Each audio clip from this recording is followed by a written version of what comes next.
कहा ननु यदि रसादि रूपो मात्रो ध्वनि काव्यस्यात्मा तदा। प्रश्न ये हुआ कि काव्य की आत्मा ध्वनि है, तो कहा ध्वनि तीन प्रकार की होती है, एक वस्तु रूप, दूसरा अलंकारत ध्वनि और तीसरा जो है रसद। तो कहा कि देखिए उसमें पहले बता चुके हैं हम कि वस्तु और अलंकार आदि जो है तो उसको मानते हो कि रसादि मात्र रूप, रसादि मात्र को काव्य की आत्मा को ध्वनि मानते हो। तो कहा कि पहला तो नहीं होगा क्योंकि प्रहलकादि में अतिव्याप्त होगा, द्वितीय में अगर कह रहे हो तो हम इसको स्वीकार करते हैं। कैसे? मतलब द्वितीय को अगर मानते हो, अगर रसादि को ध्वनि को काव्य की आत्मा यदि मानते हो तो हम इसको स्वीकार करते हैं। कैसे? अब वही कह रहा कि यदि रसादि रूप मात्रो ध्वनि काव्यस्य आत्मा तदा, तब यहाँ देखिए कि श्वश्रुरत्र निमज्जति तत्राहम दिवसकम प्रलोकय माँ पथिक रात्रंधक संयायांग मम निमंक्षि, यह श्लोक है। ठीक है। कहा कि कोई पथिक है, कोई पथिक है, वो क्या नाम से जा रहा है, रास्ते में है, तो शाम हो रही है, तो उसके बाद जो है वो सोचता है कि अब आगे जाने का मार्ग ठीक नहीं है, जो भी शाम में रुक जाना चाहिए। तो एक घर देखता है, वो जाता है। जाने के बाद वहाँ जो है एक दूती जो है वो बोल रही है, वो पुत्रवधू है और उसका पति जो है परदेश में है। ठीक है जी। और उसकी सास है और वो है, तो बोलता है कि मुझे रुकना है देवी, अगर स्थान कोई वो हमें मिल जाए क्योंकि रास्ता भूल जाना है। तो वही कह रहे कि श्वश्रुरत्र निमज्जति। श्वश्रु माने होता है सास, ससुर माने सास, और श्वशुर माने ससुर, ससुर माने सास। तो कह रही है कि मेरी जो सास है, श्वश्रुरत्र निमज्जति, निशेषेण मज्जति निमज्जति। निमज्जन माने होता है पूर्ण रूप से डूब जाना। हमारी सास जो है अत्र माने कहा कि यहाँ जो है सोती है, सोती ही नहीं है, निद्रा में डूबी रहती है। अर्थात रात्रि में निद्रा में ऐसा सोती है कि जगती उगती नहीं, एकदम नींदे में डूबी ही रहती है, उसको कुछ पता ही चलता नहीं रहता। ठीक है ना। अत्रा कहा श्वश्रुरत्र निमज्जन तत्राहम नहीं, अत्रहम दिवसकम प्रलोकय, और मैं यहाँ सोती हूँ, इसको दिन में ही तुम देख लो, अभी उजाला है, इसको देख लो। कहा ये क्यों कह रही? कहा रात्रंधक, तुमको रतौंधी चुकी है। रात्रंधक माने रात में जिसको रात का अंधा हो, दिन में नहीं, दिन में दिखाई देता हो, रात में जिसको नहीं दिखाई देता उसको रतौंधी होती है। ठीक है। तो कहा तुमको रतौंधी होती है, रात में दिखाई नहीं देता है, इसीलिए यह दिवसकम प्रलोकय, दिन में ही ये सब देख लो कि मेरी सास यहाँ सोती है, सोती ही नहीं है, दिन रात्रि में निद्रा के समय वो डूबी रहती है नींद में। और अत्रहम मैं यहाँ पर सोती हूँ, रात्रंधक, ये दिन में ही तुम देख लो। हाँ, ये तुम दिन में ही देख लो। बात समझे कि नहीं?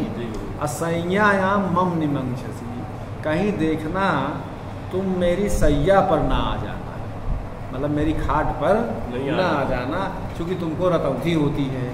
मान लीजिए आदमी उठता है रात में वाशरूम के उसमें, तो कहीं ऐसा ना हो कि क्या नाम से तुमको रतौंधी होती है, देखे रहोगे तो समझ जाओगे कि ये इनका है, ये इनका है, यहाँ मत आना, मतलब मेरी खटिया पे मत आना। ठीक है। तो ये तो क्या नाम से वो कह रहे हैं कि इसको देख लो, इसीलिए क्योंकि तुमको रतौंधी होती है। तो अभिप्राय है ये जो कह रही है, तो यहाँ पर न कोई रस है न कोई अलंकार है। ठीक है। तो ये तो क्या नाम से यहाँ जो है, यहाँ न कोई अलंकार है। तो यहाँ जब दूती या पुत्रवधू की उक्ति है, तो यहाँ जब अनैतिक रूप से किसी का किसी के प्रति प्रेम होता है तो उसको रसाभास साहित्य में कहा जाता है। ठीक है। उसको रस नहीं कहते, उसको रसाभास। जैसे पति पत्नी का प्रेम तो उचित है, लेकिन गैर पत्नी से गैर मर्द का जो प्रेम है उचित नहीं है। तो यह देखिए, वह पथिक था, ये पुत्रवधू थी, इसका दोनों। तो मतलब ये है कि अर्थात ये कि तुम मेरी ही खटिया पर आना। क्यों ऐसा इसका अर्थ होता है?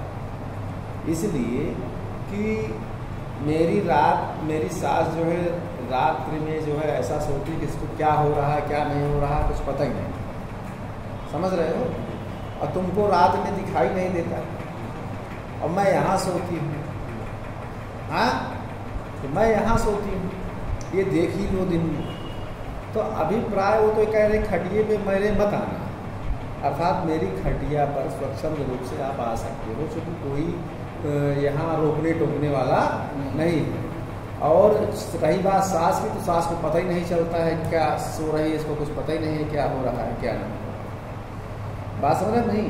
तो अभिधा के द्वारा निषेध है, लेकिन व्यंग के द्वारा जो है यह है कि मेरी खाट पर ही आना, यहाँ किसी बात की कोई चिंता नहीं। समझ रहे हो ना? एक प्रकार से आने का निमंत्रण दे रही है ये बता करके। तो अकलमंदे इशारा काफ़ी। तो कहने का मतलब है कि कह कुछ रही अर्थ कुछ निकल रहा है।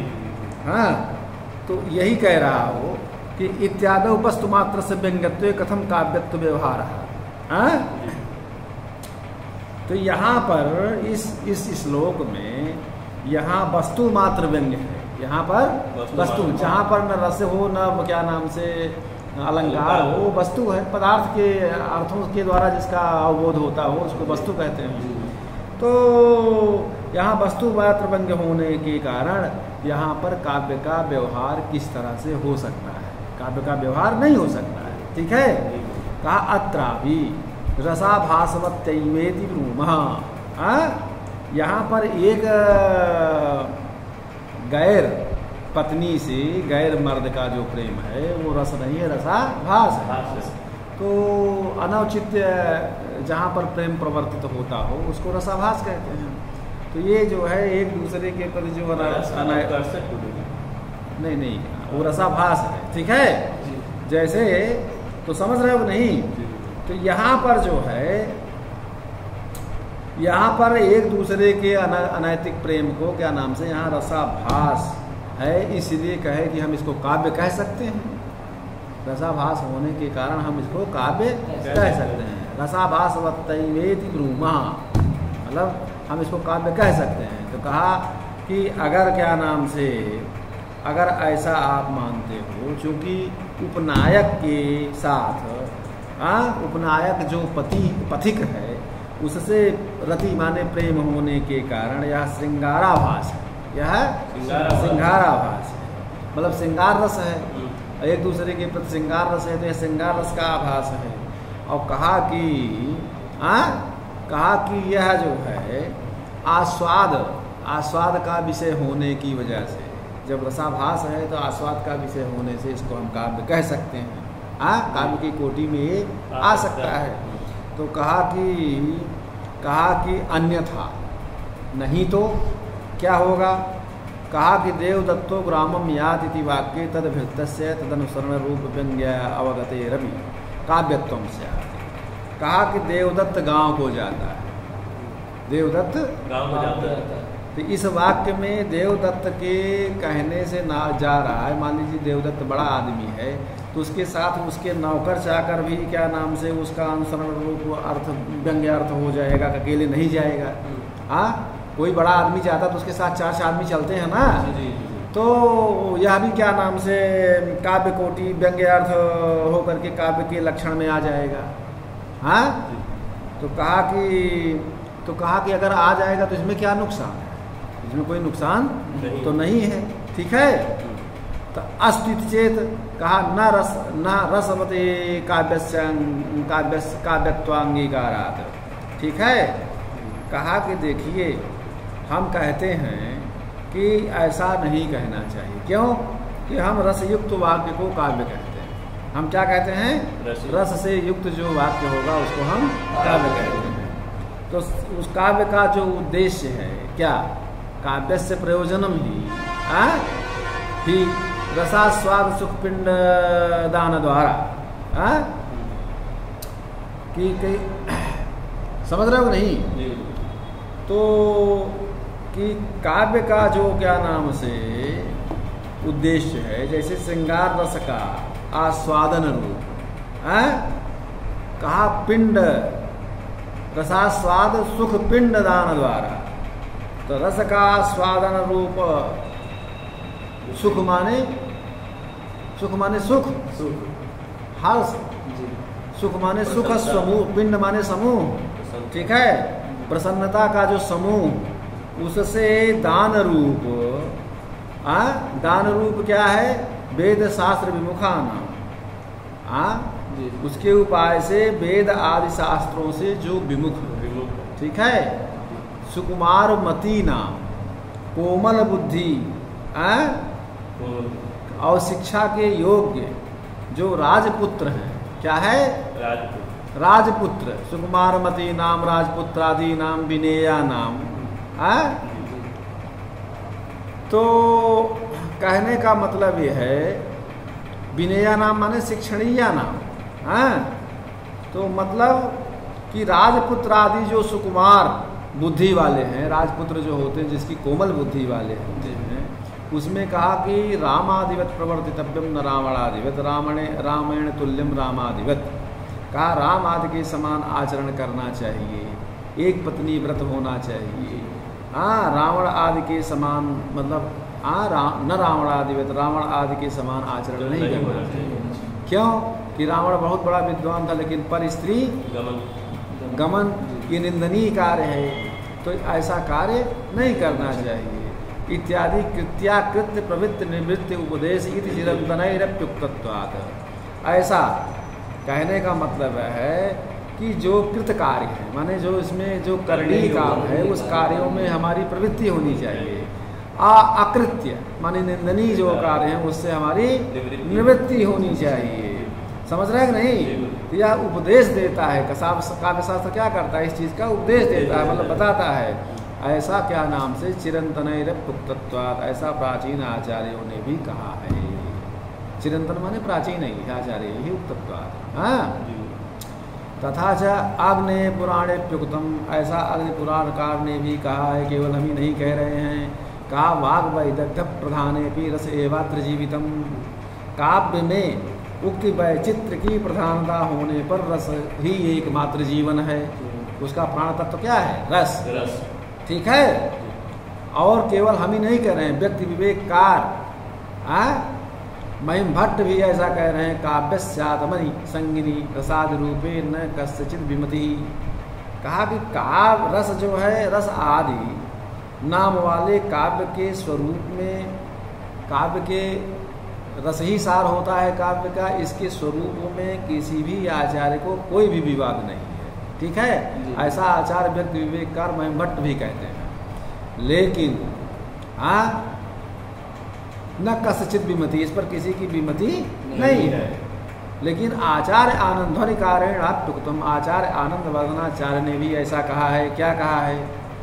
कि न कवेर इतिवित्त मात्र निर्वाहेण आत्मपद लाभ इतिहासादेरेव तत्सिद्धे है। समझे कि नहीं? ध्वनिकार आचार्य आनंद वर्धनाचार्य ने भी कहा है कि इतिवृत्त मतलब होता है चरित्र। इतिवृत्त मतलब होता है चरित्र मात्र लिख देने से कवि को चरित्र मात्र लिख देने से कवि को कवि पद की प्राप्ति नहीं हो जाती है। ठीक है, क्योंकि इतिहास आदेरेव तत्सिद्धे है। क्योंकि चरित्र मात्र की सिद्धि तो इतिहास पुराण आदि से भी हो जाती है। इतिहास पुराण आदि से भी हो जाती है कि राजाओं का वर्णन है, उनके चरित्र का वर्णन है, पुराणों में भी है, इतिहासों में भी है। तो इससे कवि पद का लाभ हमको नहीं प्राप्त हो पाता है। ठीक है, माने चरित्र मात्र लिख देने से कवि को कवित्व की प्राप्ति हो जाती है। वो सब चीज़ें तो इतिहास पुराण से भी सिद्ध हो जाती है। ठीक,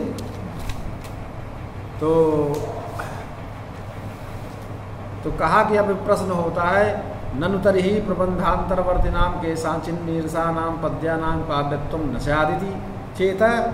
कहा कि रसयुक्त वाक्य को अगर काव्य आप मानते हैं, वाक्यम रसात्मकम काव्यम, रसयुक्त अगर वाक्य को काव्य आप मानते हैं तो जो प्रबंध काव्य हैं उनके भीतर कुछ नीरस सरस पद तो हैं, लेकिन उसके भीतर कुछ नीरस पद भी आ जाते हैं, वो भी काव्य होने लगेंगे। वो भी काव्य होने लगेंगे। कहा न रसवत पदांतर नीरस पदानाम पद्य रसेन प्रबंध रसेन तेषां रसवत्वांगीकारा। कहा कि पद्यों के भीतर रहते हुए कुछ नीरस पद भी क्या नाम से पद जैसे हैं, उस पद के रस से रस वाले भी मान लिए जाते हैं। समझ रहे नहीं? जैसे गेहूं का एक बोरा गेहूं है, उसमें 2-4 मटर है, तो गेहूं गिनती। उसी तरह से सरस पद्यों के बीच में कुछ नीरस पद्य हैं, तो सरस पदों के प्रभाव से वो नीरस पद्य भी सरस हो जाते हैं। ठीक है? वैसे प्रबंध के रस से वह नीरस पद्य भी जो हैं सरस माने जाएंगे। ठीक है ना? वही प्रबंध रसे नयुतेषां रसवत्वांगीकारात्। यत्तु नीरसेष्वपि गुणाभिव्यंजक वर्ण सद्भाव दोषाभावात् अलंकारा सद्भावाच्च काव्य व्यवहार स रसादिमत काव्य बंधन साम्याद गौणी। कहा कि जो नीरस वाक्यों में भी गुणों के अभिव्यंजक वर्णों के होने से और दोषों के अभाव, दोषों के न होने से तथा अलंकारों के होने से काव्यों में काव्य का व्यवहार किया जाता है। तो उसी तरह वह रस आदि से युक्त जो काव्य है, रस से युक्त जो काव्य होते हैं, उनकी रचना के समान होने के कारण उनका प्रयोग गौण माने लाक्षणिक प्रयोग हो जाता है। प्रधान रूप से उनका प्रयोग नहीं होता, लेकिन लाक्षणिक गौण प्रयोग होता है। अब आचार्य वामन कह रहे हैं यत्तु वामनेनोक्तम रीतिरात्मा काव्यस्य। काव्य की आत्मा ये सब नहीं है, काव्य की आत्मा रीति है।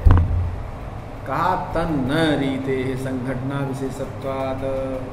तो ऐसा जो आचार्य वामन कह रहे हैं तन्न, वह ठीक नहीं है, क्योंकि रीति जो है संघटना माने पद की रचना, किस पद को कहाँ कैसे रखना है, यही है। तो कहा कि यह पद रचना स्वरूप मात्र है। ठीक है? संघटनाश्चावयव संस्थान रूपत्वात् आत्मनस्य तद विभिन्नत्वात्। संघटना क्या है? अवयव संस्थान विशेष रूप। संघटना क्या है? अवयव संस्थान विशेष। जैसे मुंह, नाक, कान कहाँ लगाना है, कहाँ रखना है, तो ईश्वर ने उसको उसी स्थान पर रखा है। आपका हाथ कोई पीठ पे लगा दे, नाक कोई छाती पे लगा दे, अच्छा लगेगा? नहीं लगेगा। तो किस चीज़ को, उस अवयव को कहाँ रखना, वैसे कभी कोई पता है किस शब्द को, किस पद को कहाँ कैसे रखना है, इसकी संयोजना ही यही क्या नाम से अवयव संस्थान। कहा कि आत्मा उससे भिन्न है। आत्मा जो है उससे आत्मा से तद भिन्नत्व, आत्मा उससे भिन्न होती है। इसलिए रीति को काव्य की आत्मा जो आप कह रहे हैं, यह कहना आपका ठीक नहीं है। काव्य की आत्मा रीति भी नहीं हो सकती है। समझे कि नहीं? सहृदय श्लाघ्या काव्यात्मेति जो व्यवस्थित है वाच्य प्रतिमानाख्यौ तस्य भेदौ उभौ स्मृतौ। आचार्य आनंद वर्धनाचार्य ध्वनिकार ये कहते हैं कि सहृदयों, सहृदय किसको कहते हैं? जो काव्य के तत्व को जानते हैं। काव्य तत्व विधि जे खलु संति ते सहृदया, तो उनको सहृदय कहते हैं। काव्य के मर्म को जानने वाले, अर्थात सहृदयों के द्वारा जो अर्थ प्रशंसित, ऐसे काव्य की आत्मा के रूप में जो व्यवस्थित, सहृदयों के द्वारा जो प्रशंसनीय जो अर्थ काव्य की आत्मा के रूप में जो व्यवस्थित, उसके वाच्य तथा प्रतीयमान, वाच्य प्रतिमानाख्य तस्य भेदौ उभौ स्मृतौ। वाच्य और प्रतीयमान उस काव्य के दो भेद होते हैं, उस काव्य के दो भेद होते हैं। ठीक है? तो यहाँ पर वाच्य अर्थ को जो आत्मा मान लिया है, अत्र वाच्यात्मत्वं काव्यस्य आत्मा ध्वनि, यहाँ पर वाच्य अर्थ को जो काव्य की आत्मा के रूप में मान लिया है वह उनके पूर्व कथित काव्य की आत्मा ध्वनि है। स्ववचन विरोधादेव अपास्तम, अपने वचन से ही विरोध होने के कारण कि काव्य की आत्मा ध्वनि है। तो यह वचन विरुद्ध होने के कारण खंडित हो जाता है। ठीक है, तब फिर काव्य के का लक्षण क्या है? कहा कि तत्किम पुनः काव्य मित्युच्यते, तब फिर इस काव्य का लक्षण क्या है? इस प्रश्न का उत्तर देते हैं कि वाक्यम रसात्मकम काव्यम, रस स्वरूप वाक्य को काव्य कहते हैं। रस के स्वरूप का निरूपण वैसे हम त्रि परिच्छेद में करते हैं, लेकिन काव्य के वाक्य काव्य किसे कहते हैं? कहा वाक्यम रसात्मकम, रसयुक्त वाक्य को हम अब